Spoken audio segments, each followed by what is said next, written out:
Who we are. We're the Kitsap Sun's Editorial Board, and today we're talking with the North Kitsap School Board candidates for District 4.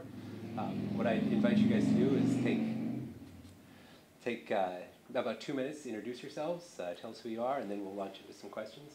Jim, keep your time. Jim will kind of wave at you when 2 minutes comes around. Scott's the incumbent, so I'd welcome you to go ahead and lead off. Sure. Well, thanks for having us here today. I always like talking about issues before the citizens. I've actually been before this committee in different forms, probably 8 or 9 times. I've ran for county commissioner twice, ran for state house once, I ran for fire commissioner.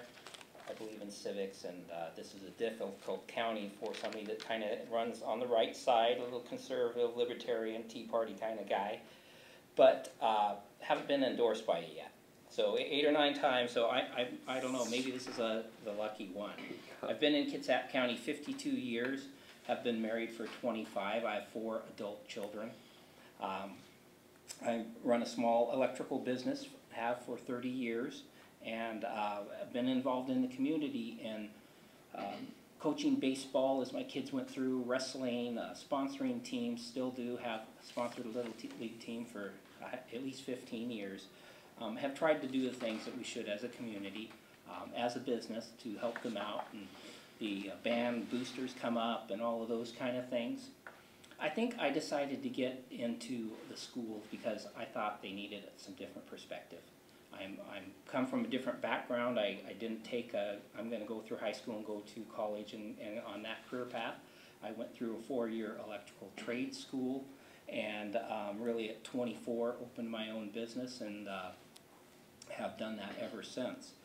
I think that the schools are the gateway to what our kids are going to do. Do we prepare them for the next step of life, whether that's college, which is awesome for those who choose that, or career, like so many will. We have the shipyard right over here. Are we preparing those kids so that they're ready to take the next step? Are we giving them tools beyond math or science or English, which are important and vital? But are we kind of doing the next step and giving them some trade opportunities, giving them some skill sets? Thank you. No, actually, I think we'll come back to that question. Okay. Well, again, thanks for being here, giving up of your time to meet with Scott and I to enter in dialogue as we talk about schools, which are so important for our kids. Well, I am Glen Robbins, and like Scott, I'm a North Kitsap community member for 60 years. I did attend North Kitsap schools and graduated in 1972. I've also had a lifelong career as a public school educator. I was a teacher and a principal administrator in Bainbridge and in the North Kitsap school districts. I was an elementary school teacher to start out with, and then principal, like I said, and upon retirement, I decided I wasn't quite ready to retire and went to work part-time in North Kitsap School District as the highly capable program liaison. And then in 2009, became interim principal at Paulsbo Elementary. In 2011-12 was principal at Bridalblick Elementary School. But most recently I served as the assistant director of school safety and emergency prep in North Kitsap. I'm also an active volunteer at Wolfley Elementary School. And that connection with kids and the staff members there is a real passion that I have. As a principal, I did manage by walking around, so I want to be highly visible in our schools, talking with staff, meeting parents, visiting with kids, so I really have an understanding of what's happening within our schools. I didn't always experience that from board members when I was a principal, having people always come in and visit. I'm dedicated to our children, their families, our schools, and the employees that work hard every day in meeting our kids' needs. But my connections go beyond just the school. I'm the current president of the Sons of Norway in Paulsbo, and I serve on the board of directors for the North Kitsap Schools Foundation, and I'm a member of the Paulsbo Rotary. I have been on the Bainbridge Island Youth Services Board and a director in Washington Education Association. So I not only understand school systems, but I understand policy. And, go ahead. Finish your thought, but that's fine. We will understand policy, and that's an important responsibility of a board member, setting policy and adopting procedures, along with hiring and evaluating superintendents. Yeah. Let's You know what, let's just follow what your train of thought right now and talk about the superintendent right now. I'm curious, and Scott, of course, your perspective as a board member, having worked with Patty for a few years now, what do you, what's your analysis of how the superintendent's office is being run right now? What's your feedback on the job that Patty Page has done? What do you think a board member's evaluation should be of that performance over the last couple of years? And actually, I'm going to let Scott start with this one because you're the one who is more close to that. Superintendent Page is a hard worker. She does a very good job in a lot of areas. When she came in, our finances were in difficult shape. We had a lot of hard decisions to make, and I think in that area she did a good job of leading. I've struggled with her in the last several years on the point of giving me information that is balanced and direct. We just had an issue, have tried to track it for 3 years, saying, okay, what's going on in our schools as far as discipline? And we have words like, I'll get a report and it say, okay, Suquamish had 10 assaults last year. So I'd say, what's an assault? Is this a 5-year-old kicking the teacher, or is it physically hurting somebody? Is it the same school to school? Now, I have not been able to get my board to insist, not my board, the board, to insist that we say, we're going to look at discipline in a real way, and kids who are naughty, not just the kids that get squirrely and do dumb stuff, you know, we can deal with that, but the kids that are consistently misbehaving, to deal with them. We have a student that was, well, I don't want to be too specific, but they had over like 15 or 17 in a 1-year period of getting sent to the office, having a phone, being late, being disrespectful, bullying people. And my point is, this is not teaching. At some point, this is not helping that student. It's certainly not helping the other students around them. But I'm bringing this up because it's an example of where I've lost trust that the superintendent will give me balanced and effective information and not try to sidetrack me on something. We just had a discussion last Saturday on a retreat where I wanted to talk about the possibility of the school opening a career track school, maybe, or part of a school, but that would emphasize the things that I talked about, you know, do more with the trades. Although we have CTE and we have that West Sound, my 2 boys have went through both of them, and as far as they go, they're okay, but they really don't get kids there. I wanted to talk about it, but it's always, I feel like, that she diverts what I want to do. And the board has supported her to a large degree, but I have some real concerns about her being direct, answering the questions, and not kind of bumping you off where you're, oh, how'd I end up over here? Because it happens too often. But she works hard, she does some very good things. There's some things that I support her a lot on, and she's taken some heat for, but I, as a board member, what does leadership look like? If like Glenn says, you set policy and procedure, you haven't done anything, because she feeds that to you anyway. Do you want board members that are going to be involved in that board and looking at what's going on with curriculum and challenging some of these things? She's a professional, she's been in there a long time, and it deserves respect for that. But still, I'm elected by the community, and I'm there to represent the community and not her viewpoint. So I'm kind of passionate about this. I have put this more or less in her report. This isn't news, it shouldn't be news to the board. But I have some real concerns about really being trustful. Do you think it's the information question that you're saying as far as not getting information? Is that, do you feel that's only a personal thing, or do you hear others saying the same thing? Do you feel you're speaking for a section of the community with that comment? I think I'm speaking for a section of the community. I'm not speaking for the rest of the board. I mean, it was really a 5-1 vote on that. And I'm not saying that she should be replaced. I'm not saying that I'm mad at her. We have a professional relationship. We're nice to each other. But we have, if you had watched our board meetings for the last a year or so, you know that I have some grief in that area. So, but yeah, I think that if you went out and talked to the community, that there are a number of people and that are saying, let's disagree on facts and not a spin. Glenn, you're a little bit of an outsider there, but you've been in the district, and so you have some been in the experience district. with the superintendent's role. Well, first and foremost, the board represents their community. That's who they are elected by, and that's who they represent. And the main responsibilities of a board is to look at policy, fiduciary responsibility of the district to make sure that it remains solvent and that we have quality programs in place. And the other big important piece is the hiring and evaluation of the superintendent. I know quite a bit about that. I was on the Professional Education Advisory Board for superintendent training and certification at Seattle Pacific University. And I've worked with a number of superintendents over 39 years being a professional educator. It is important that as a board and a member of a board that we work in collaboration to get the information that we need. That is the role of the superintendent, to serve as the secretary of the board, to get us the information we need. And then as a board, we need to thresh through all of that so that we make the best decisions for district program, the students, and reflect the community's needs and desires for programs within the school district. So it is key that as a board, we be good listeners, know what information we want our superintendent to bring to us, because that superintendent's role is that of secretary to the board.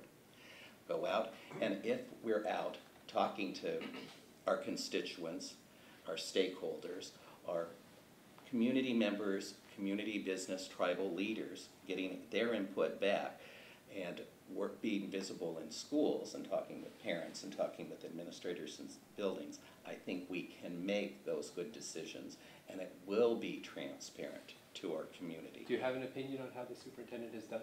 I think she's done a great job with the financial piece. There's some interesting things that I want to, I've seen some change, at the district office, a number of, people coming and going and stuff.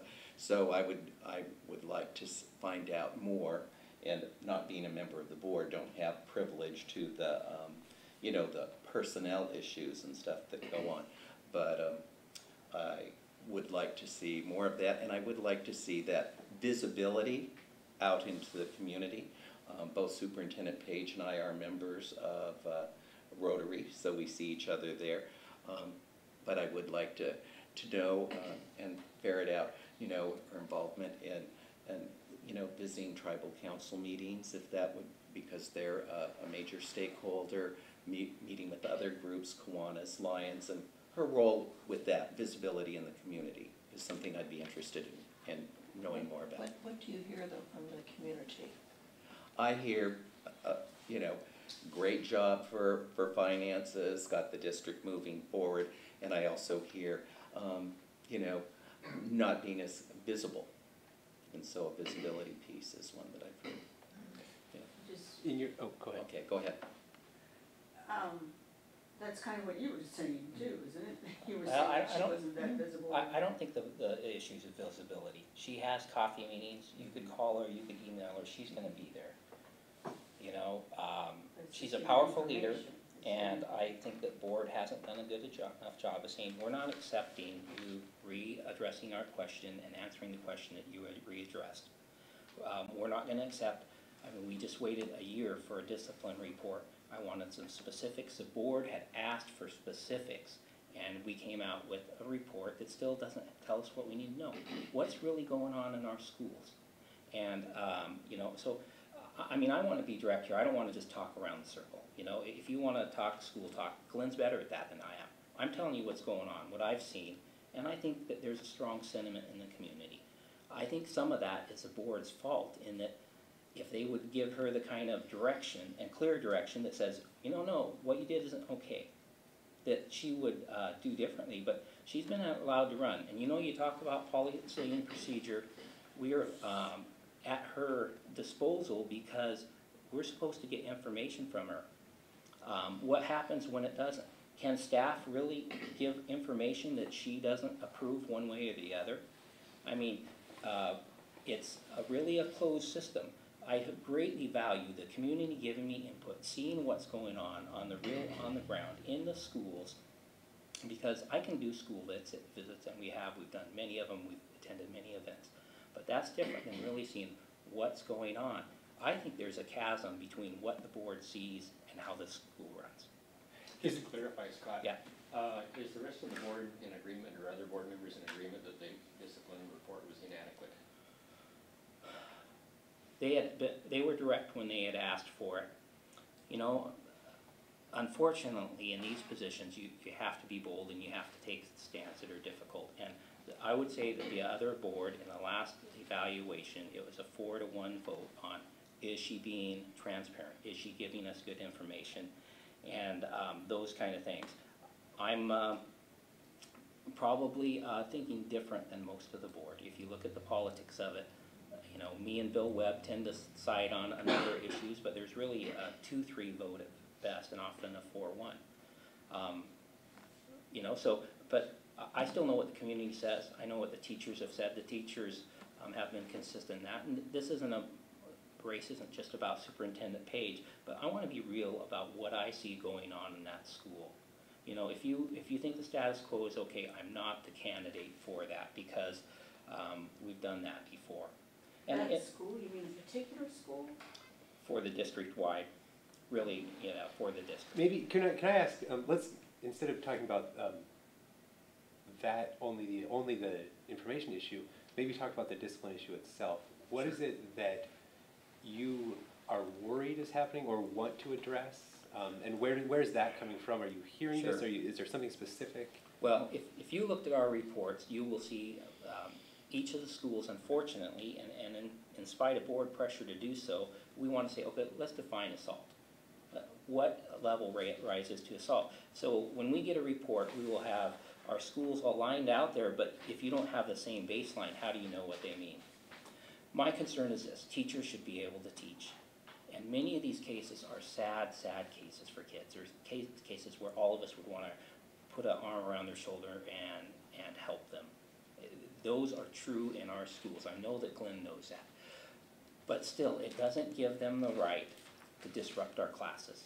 It doesn't give them the right to continue to do this. And especially for the older kids, we have things like the what's the academy? Westtown Tech? Yeah, no. Or, no, the one in Paulsville. Well, there's kind of a Westtown military. Academy? Yeah, I think it is Westtown. Washington Youth Academy. Yeah. Yeah. That actually comes in, and these kids, for the first time in their life, may get some discipline. They may get something that says, you know, if you step out of line, bad things happen. And these kids need it desperately. We want to see them succeed in life. Patting them on the back going through North Kitsap isn't the answer. They need to have at some point some hard knocks that say, okay, and I've met these kids. They're great kids. I met them at Port Gamble, and they're, yes sir, how you doing? And they're dressed nice, they're in uniform, they're polite. You know, isn't that what we want? So it's not that the kids are in trouble, we just throw them away, but they need something else, something more direct. I guess that's what I'm trying to understand. So I agree with you about Washington Youth Academy. Do you think that's a pretty widespread thing? Is it certain schools you hear this going on in? Why is it drawing attention of the board? Right. Well, we receive annual reports, and it's different from the grade school level to the high school. There's a spread of things: drugs, alcohol, bullying. You know, there's a large spread. And my concern, our numbers don't differentiate of is 10% of the kids doing 90% of the problems, which is kind of what I expect. And you know, I've had some sons, I've been into the office and you know, had to take the punishments because they were being goofy, you know. And so that's, again, where I want to separate, you know, kids make a bad decision, maybe they drink, maybe they take drugs, maybe they're late, but they need a little push in the right direction. But that's not all kids. Some kids need a big push. They need to say, we're going to pull you out of this situation, and this is a success. So the question of exactly what's going on, I honestly can't tell you. I mean, I see incidentals. We see as a board, we will see the more extreme cases are in executive session because we can't talk about names of students. But, you know, those are the ones that I'm going, you know, you're kidding. And like I say, last year there's this kid with multiple, 15 or 20 times he had some form of correction, and I'm thinking, you know, this kid should point out. At some point, he should get so many points or whatever, some kind of scale that says, you know, you can't 15 or 20 times in a year waste staff time, waste class time. So, What would you suggest, that he be expelled? yeah, or Well, or yeah, I mean, that's to it. or transferred to West Sound Tech, you know, I think the school needs to help them. I don't think we just kick them out and say, you're done. But I think we can honestly say what we're doing is not working in some cases. Maybe ask you, because And you have been in the and I classroom, have you've been at- do you see that? experienced that. First Where's of the all, issue I with do it? not believe that, you know, classroom learning should be disrupted. And, you know, we have to start at the base, and that's training teachers how to deal with disrupted children, how to engage them in their learning. So that's really important. But in North Kitsap School District, I've been at two principal of two buildings. And one of the buildings did house, when I was at Paulsbo Elementary, the Elementary Summit Program, which is a behavior program, is housed there. And that's for extreme cases and early intervention. We do have a behavior intervention specialist, and the board this year did hire interventionists at all sites, so we can do early intervention for behavior needs as well as learning needs. We have like I said, a behavior intervention specialist that was housed at Paulsbo Elementary and then worked at all the different sites, working with staff, identifying student needs, with paraeducator support in bringing about behavior change so that kids could have success in the classroom. If it continued on, then we had the Summit program where the kids had a specialized program and were housed there until they could get their behavior in check, working with counseling and support and behavior modification, and then would be integrated back into classrooms at Paulsbo Elementary, and when they were successful, would return to their home school. It works very well. If you get with older kids, you're going to want, when I was at Woodward Middle School on Bainbridge Island, we had an in-school suspension piece. We did not tolerate, nor did kids tolerate kids misbehaving or disrupting learning in class. When were you at Woodward? I was at Woodward in 1998 through 2000, and then went to Ordway Elementary School.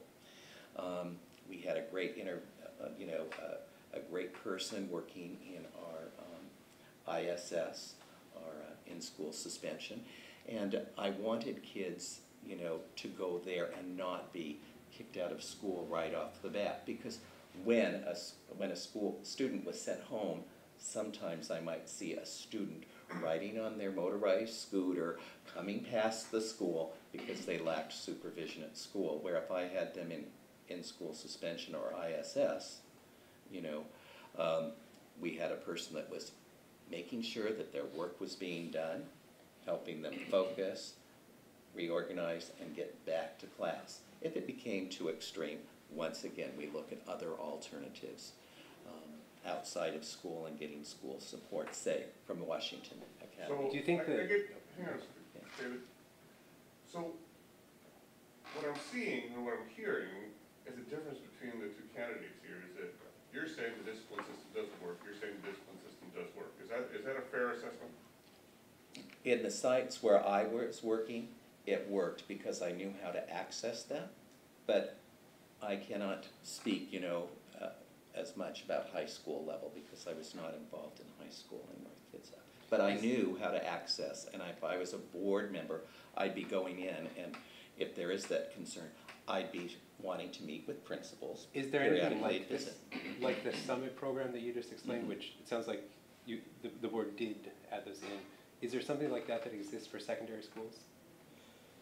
Well, there's help for students, but I don't know of anything for the secondary that splits the kids out. There is a Summit program that does go through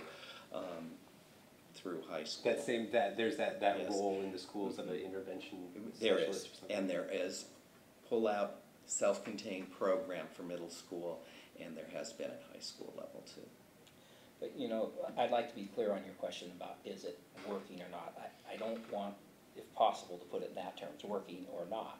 But what I would say is it's 70 to 80% working. But when the 20%, those are kind of the more extreme cases that, you know, and like I say, I'm less concerned about the kids that are misbehaving and it needs to be dealt with compared to the kids that are chronically misbehaving and are not dealt with. Well, it's a slightly different question, not about the kids who are struggling, but some that are doing really well. you have two school districts abutting you that are very successful, Bainbridge Island and Central Kitsap. And I know there's always a threat that families will see opportunities in one nearby. Scott, you were talking about some of the CTE type of programming.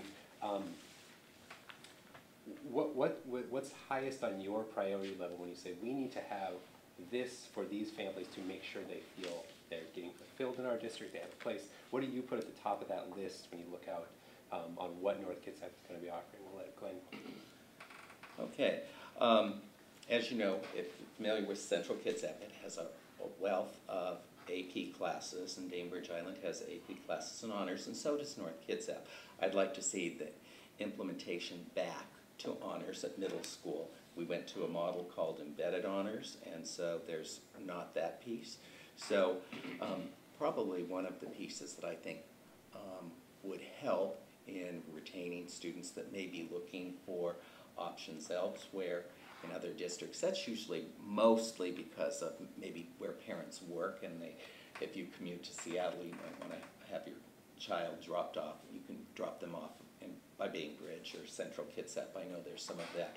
But the idea of rigor is important. We need to make sure that we build in rigor, and kids appreciate rigor, and having that in place is student engagement. So I think that that's really important, that sense of rigor. But I would like to continue to grow our advanced placement classes that allow students to take a coursework with rigor and earn college credit in a safe environment, such as a high school, versus necessarily choosing to go running start. You know, I think I'd want my child to be at home school close by. But that's a great option for kids. What about the younger grades, elementary, highly capable, things like that? Do you feel there's adequate They do have self-contained programs. One of the things that did get cut in some of the budget cuts is the role of the highly capable liaison person, a role that I had, although I worked with staff in the self-contained programs. What I did make sure is that there was, quote, like an IEP, an educational, individualized educational plan for students to work with teachers and parents, sort of a contract, so that they could allow for accelerated learning.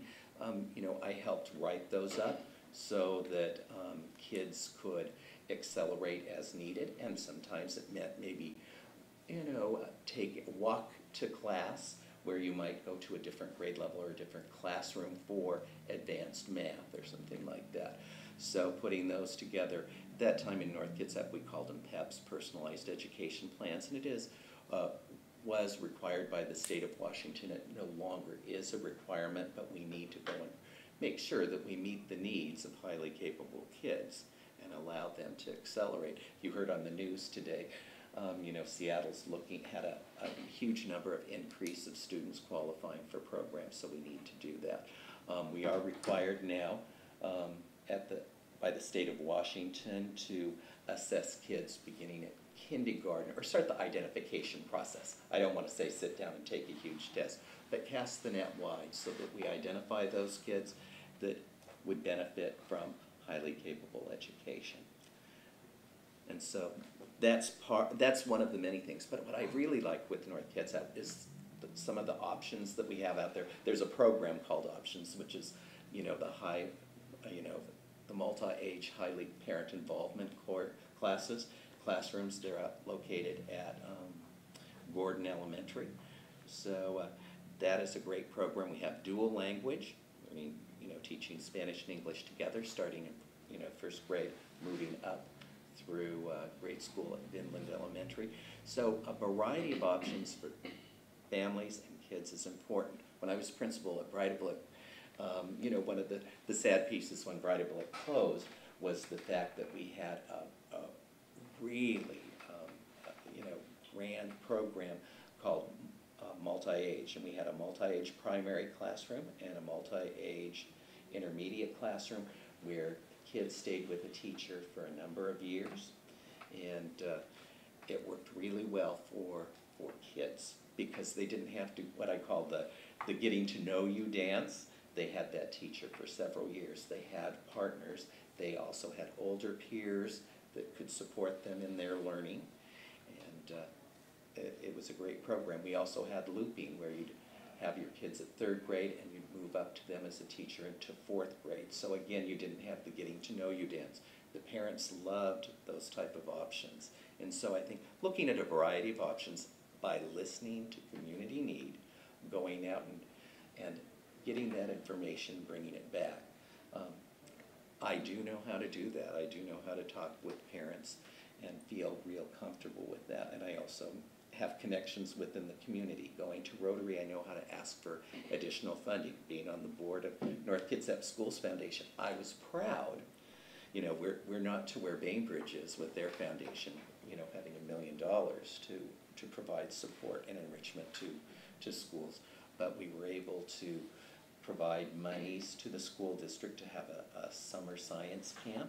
Most recently, this past year, we funded a grant to a teacher so that they could bring in what I call a STEM activity, a robotics class into Well, their I technology. hate to be the rude guy here, but, I mean, how long does he get to talk about? Well, we're just doing this as a conversation. Yeah. Well, So, anyway, you understand that I want a variety of options for kids and families.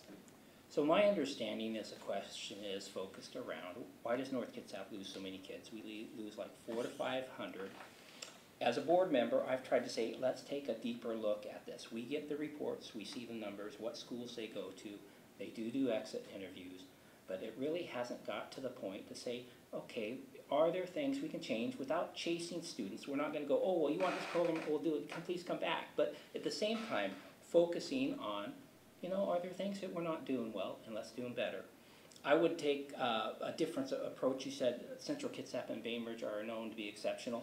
I'd like to think North Kitsap is, you know, and I'm not sure that that's exactly your words, but there's some great things going on in North Kitsap. We have some excellent results. Our 2 high schools are highly ranked nationally, I think in the top 5%. So there's some great things. Part of what's going on, I think, is the perception in the community that North Kitsap isn't a great place to have your kids, and I believe it is. And I believe we're getting better too. Were there some tough years? Yeah, I'd have to admit that I think North Kitsap went through some tough years, but it's certainly on the upswing.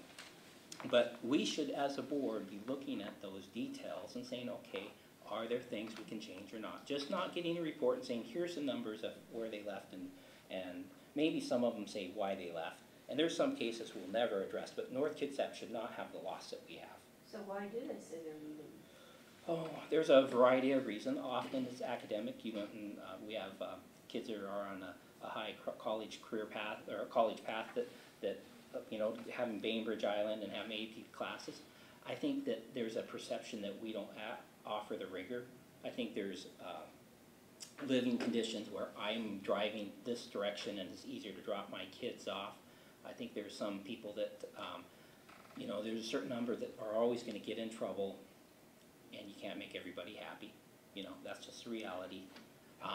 But I think the perception, and I think at times there has been a question of, do we offer the rigor that other schools do? How do you think you counter that perception then?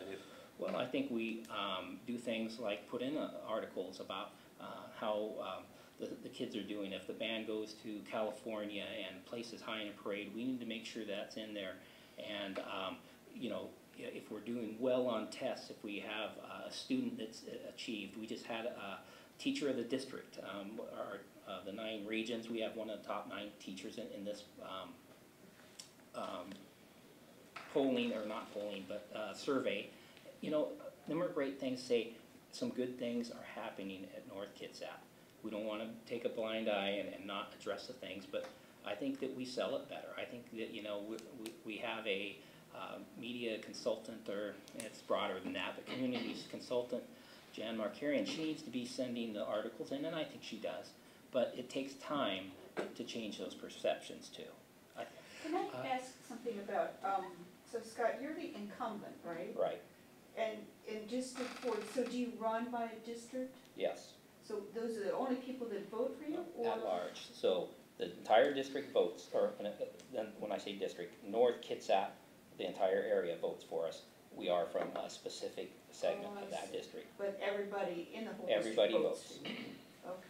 Okay. Let me ask another. Oh. I just wanted to say, you know, one of the things that Scott was mentioning that I think is so important is that we do need to go out and celebrate our successes and celebrate is SELL at this time, and that using our public relations person to go out and get information out. But I also think it's important for board members to go to community groups, Lions Club. We can't go as a whole group, but certainly as an individual or two of us can go out and speak to the successes that North Kitsap has, because it does have those. I guess I wanted to give Scott another kind of going at that. One of the decisions your board did make was lifting some of the fees for athletics at the schools. And so I guess this is kind of what I was getting at, is how you provide something that a family may be telling you they want. The band has been a similar issue along those lines. So I'm trying to get at, when you look at the coming years, the state should be giving some more money to the schools. There may be more flexibility to make those types of decisions.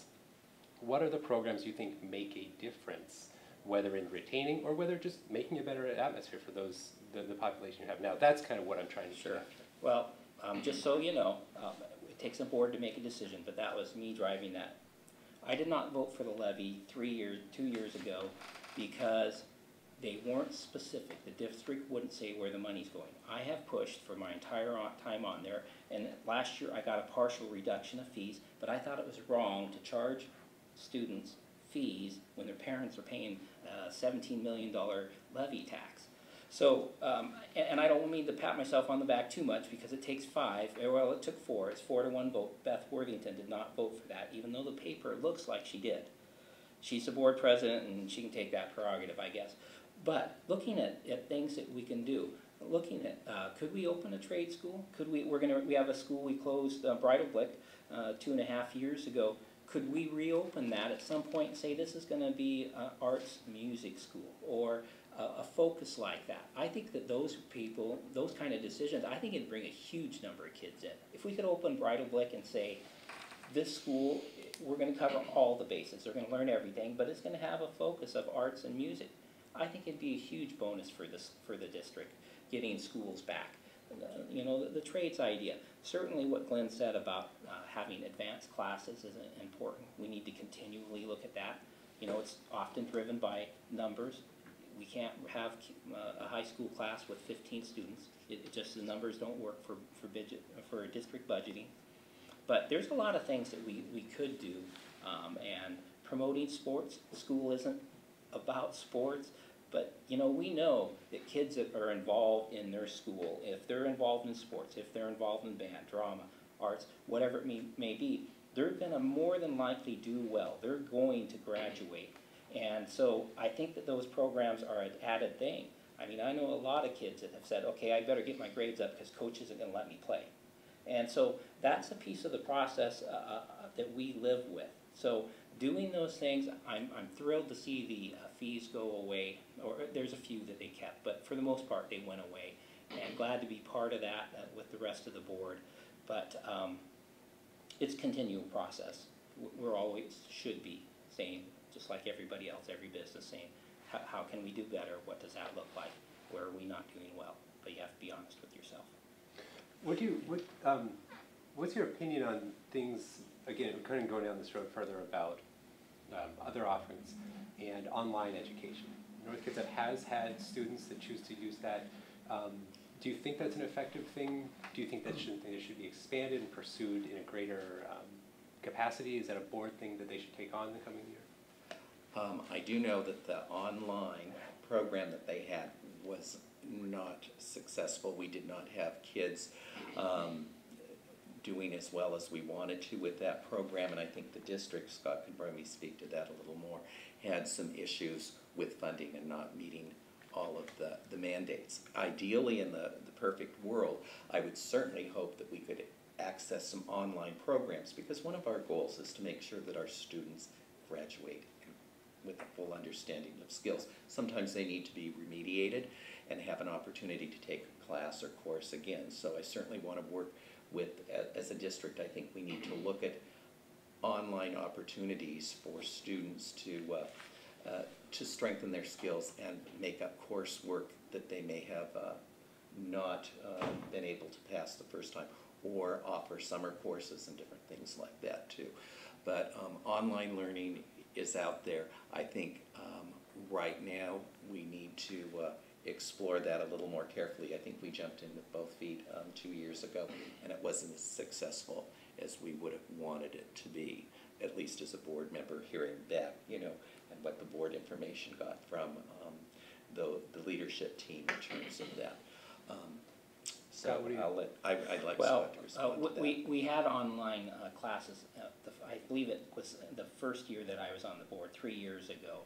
And we weren't running it, we were on the edge of, are we justifying the fees that we're getting? So we did stop that program, but I think we all know that there is the wave of the future, at least part of that is online learning.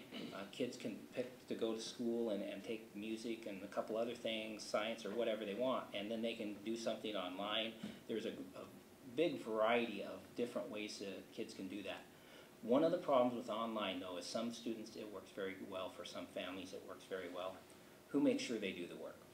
And what we don't want as a district is to have them enrolled in North Kitsap, or we don't want to see it anyway, but especially enrolled in our school, not do their work, fail classes, get behind on credits, and then be on a path to not graduate. That's not what we want to do. So a piece of that needs to be who makes sure that it happens, and at some point, you know, there needs to be honesty that some kids just, for whatever reason, don't have the discipline and don't have the family structure to do that. But it's always about, to me, what's best for kids first and then North Kitsap. If it's good for kids to take some online classes and that meets their needs, yeah, we're going to lose some funding at North Kitsap, but the first goal is the kids from our area do the best they can, and then the other will take care of itself. So make sure I understand, so in other words, you have to pay a fee to make these kinds of online classes available, and you weren't, Well, I don't know, I guess the you weren't getting state would give money, and still would, to Yeah. approved online classes so that they get fees from the state, so the students actually could take them and not pay. Now, there are some university type ones that I think would fall outside of that, but you know, the state still supports online learning.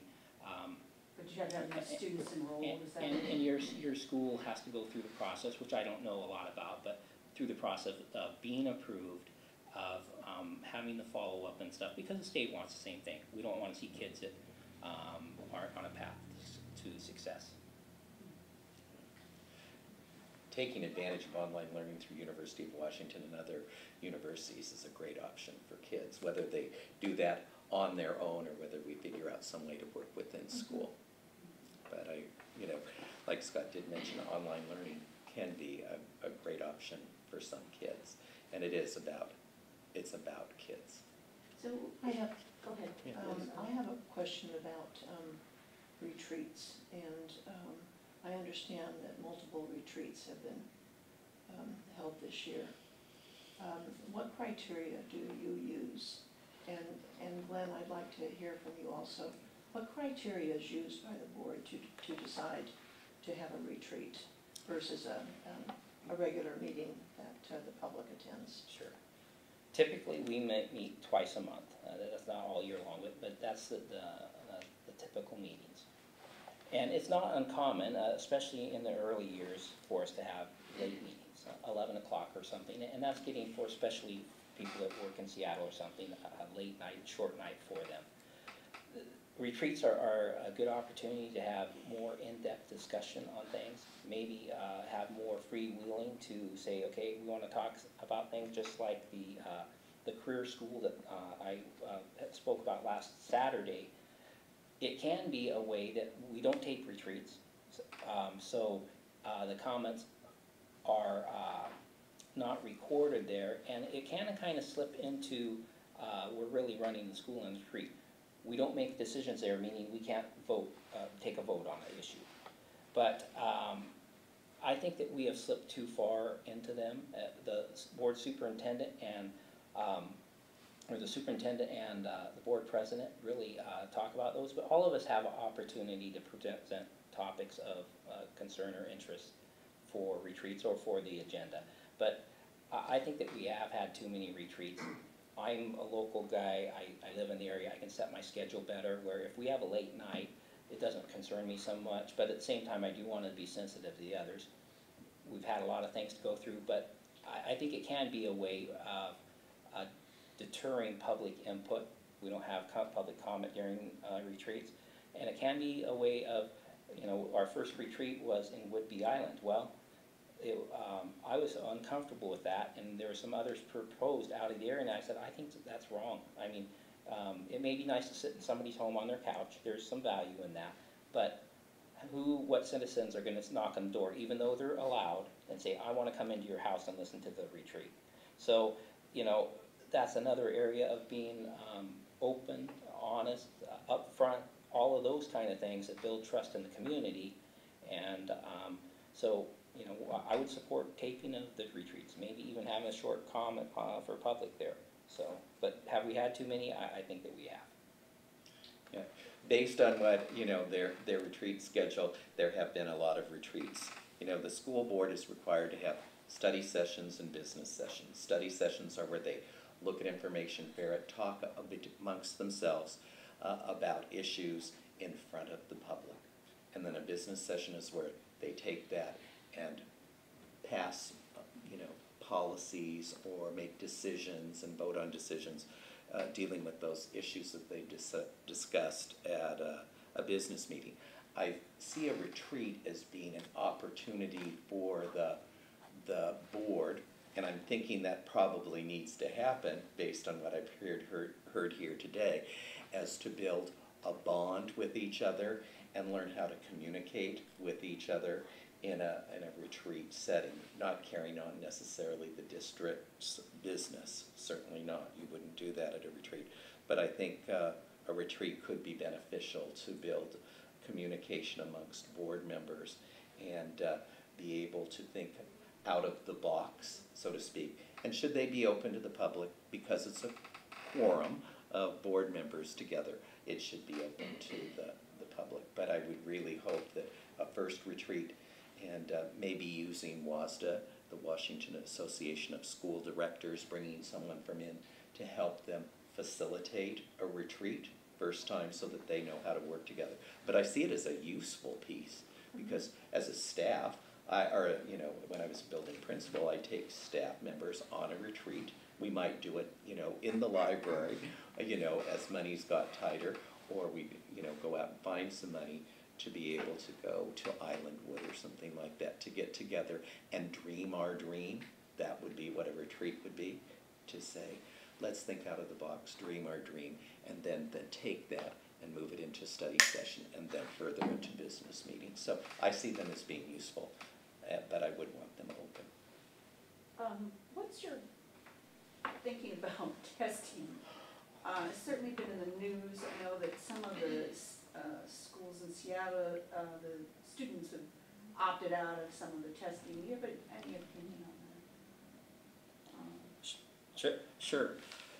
When I started in North Kitsap, all the elementaries would be tested, but we had different tests and different metrics.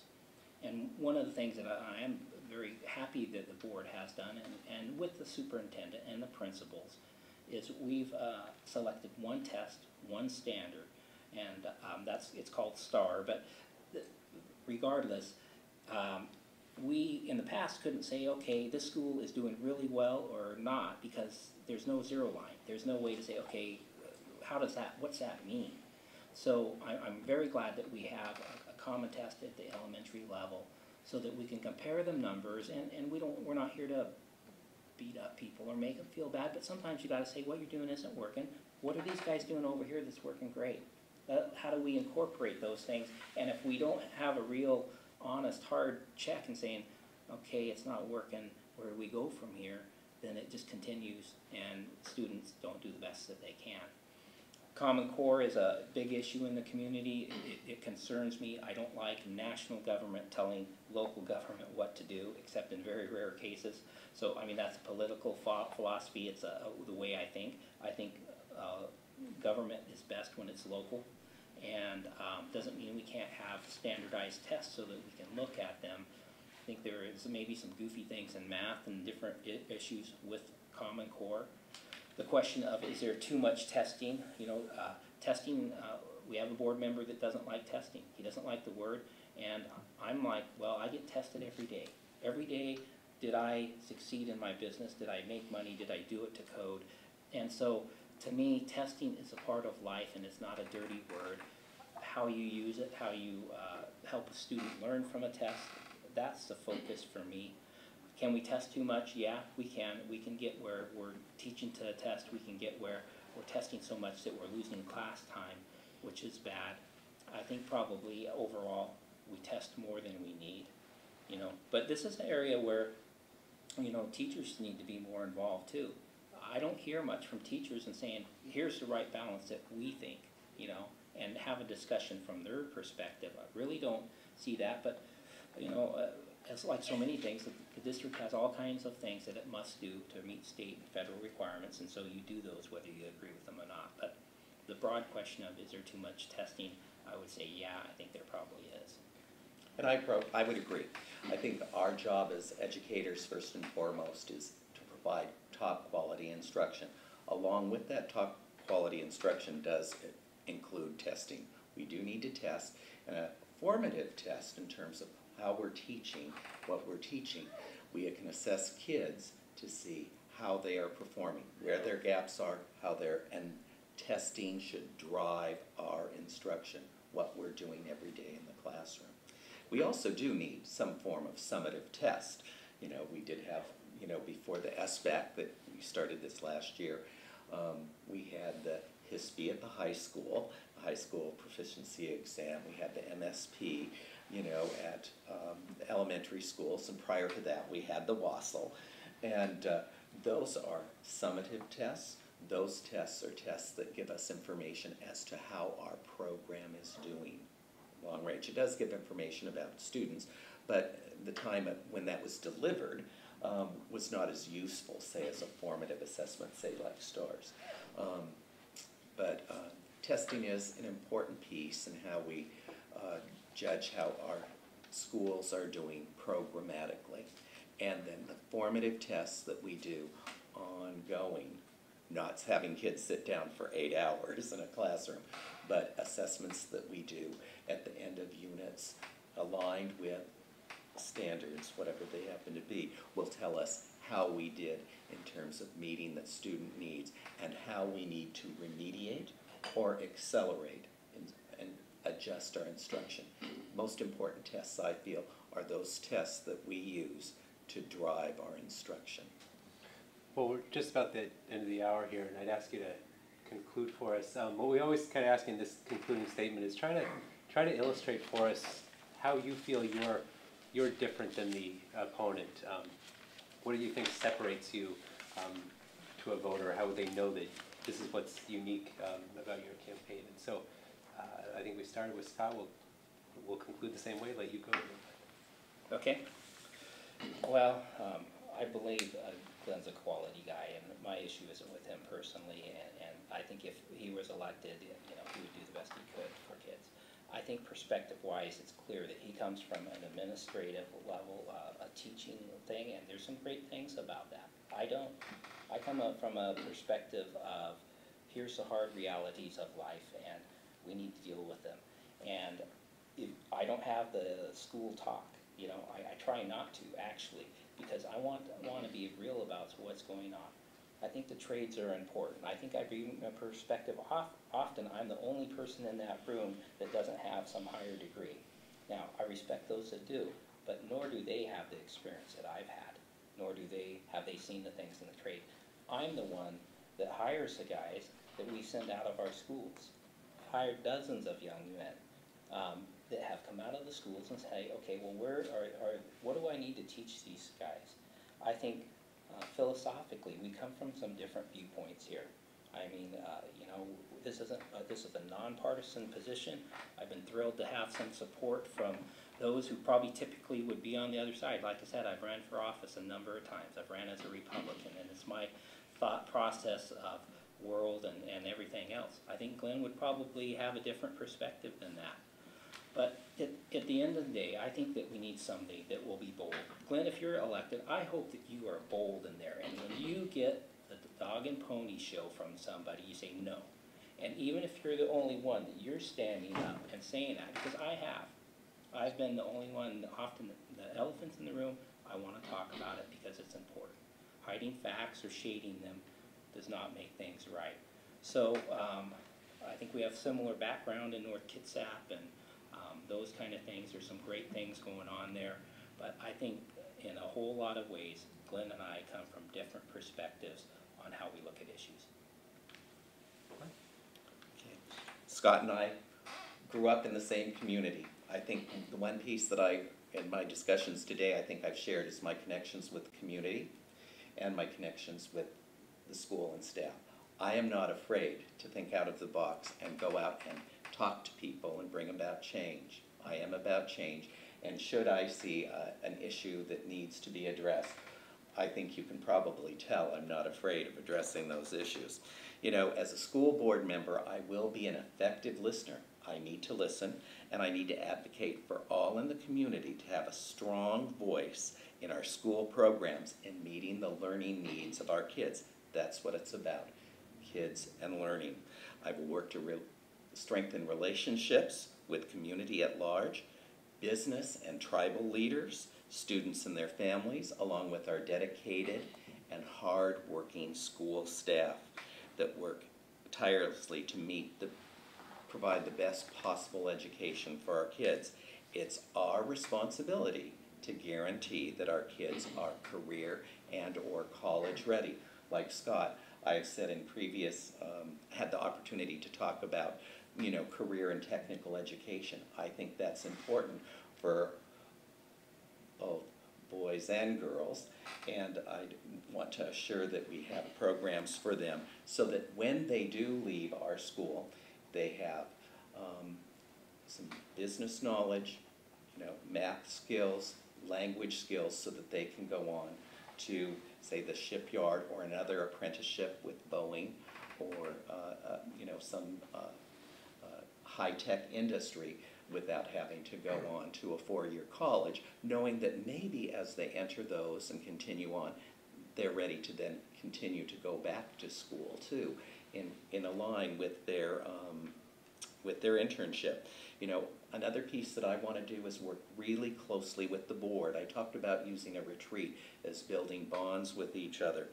I want to work with the other board members and listen carefully to the district leadership team to assure that you know, we guarantee a strong budget, quality schools, facilities that are top-notch, and I'm going to go after this. I have another meeting to talk about facilities with another reporter, but I also want to guarantee a safe and supportive environment for our students to learn. Working as a team is essential for us to build a world-class school district. We must work together as a community in assuring outstanding school performance and student achievement. And in addition, one of the other things that I'm willing to do is I do know my way to Olympia, and as a board member or as a citizen, if I'm not elected, I will go down to Olympia and push the legislature to live up to its state constitutional responsibility of fully funding basic education. You know, I look forward to giving back to my community. I've lived there for 60 years. I started first grade. We didn't have kindergarten in schools when I started school.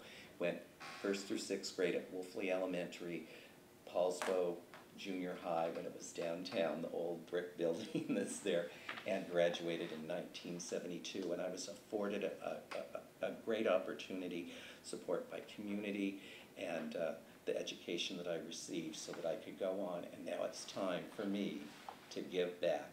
And I want to use the lenses of an educator and an involved community citizen in assuring top quality programs for our kids in North Kitsap. Thank you both. Appreciate your time. Thank you. very much. Both of you. Thank you. Community and my connections with the school and staff. I am not afraid to think out of the box and go out and talk to people and bring about change. I am about change, and should I see an issue that needs to be addressed, I think you can probably tell I'm not afraid of addressing those issues. You know, as a school board member, I will be an effective listener. I need to listen, and I need to advocate for all in the community to have a strong voice in our school programs and meeting the learning needs of our kids. That's what it's about, kids and learning. I will work to strengthen relationships with community at large, business and tribal leaders, students and their families, along with our dedicated and hard-working school staff that work tirelessly to provide the best possible education for our kids. It's our responsibility to guarantee that our kids are career and or college ready.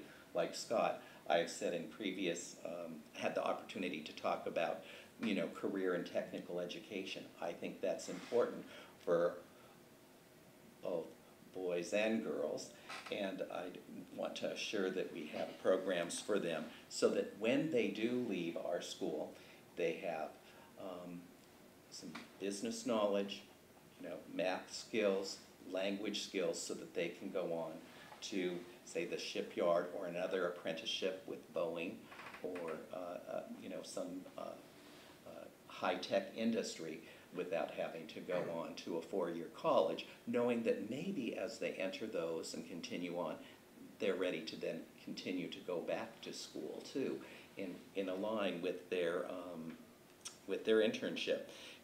Another piece that I want to do is work really closely with the board. I talked about using a retreat as building bonds with each other. I want to work with the other board members and listen carefully to the district leadership team to assure that we guarantee a strong budget, quality schools, facilities that are top-notch, and I'm going to go after this. I have another meeting to talk about facilities with another reporter, but I also want to guarantee a safe and supportive environment for our students to learn. Working as a team is essential for us to build a world-class school district. We must work together as a community in assuring outstanding school performance and student achievement. And in addition, one of the other things that I'm willing to do is I do know my way to Olympia, and as a board member or as a citizen, if I'm not elected, I will go down to Olympia and push the legislature to live up to its state constitutional responsibility of fully funding basic education. I look forward to giving back to my community. I've lived there for 60 years. I started first grade. We didn't have kindergarten in schools when I started school.